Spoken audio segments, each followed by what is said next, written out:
ജപ്പാനിലെ ഭൂചലനത്തിൽ മരണസംഖ്യ ഉയരുന്നു. കിഷോർ ദ്വീപിലെ കുമാമോത്തോയിൽ 7.1 തീവ്രതയിലാണ് രേഖപ്പെടുത്തിയത്.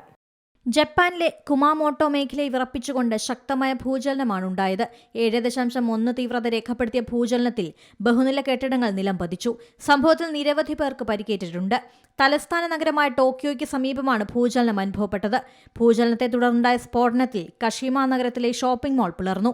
നിരവധി പേർ മാളിൽ കുടുങ്ങിയതായി റിപ്പോർട്ടുകളുണ്ട്. നിപ്പോൺ പേപ്പർ ഫാക്ടറിയിൽ ചിമ്മിനി തകർന്നു വീണ അപകടമുണ്ടായിട്ടുണ്ട്. കുമാമോത്തോയിൽ കെട്ടിടങ്ങളും പാലങ്ങളും റോഡുകളും തകർന്നു വീണു. 3 ലക്ഷത്തോളം പേരെയാണ് ഒഴിപ്പിച്ചത്. സുനാമി മുന്നറിയിപ്പും നൽകിയിരുന്നു. കീഷു ദ്വീപിലെ ഏറ്റവും വലിയ നഗരമായ കുമാമോത്തോയിൽ 7 ലക്ഷമാണ് ജനസംഖ്യ. ഒരാഴ്ചയായി പ്രകമ്പനങ്ങൾ അനുഭവപ്പെട്ടിരുന്നു. തെക്കൻ ദ്വീപായ ക്യൂഷുവിലെ കുമാമോട്ടോ, നാഗസാക്കി, ഫുക്കുവോക്ക, സാഗ, ഓയിറ്റ, മിയാസാക്കി എന്നീ പ്രവിശ്യകളിൽ മുന്നറിയിപ്പ് നൽകിയിരുന്നു.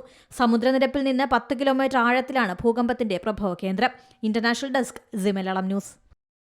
ഏറ്റവും പുതിയ വാർത്തകളും വിശേഷങ്ങളും വിരൽ തുമ്പിലറിയാൻ സി മലയാളം ന്യൂസ് എല്ലാ ഡിജിറ്റൽ പ്ലാറ്റ്ഫോമുകളിലും ലഭ്യം.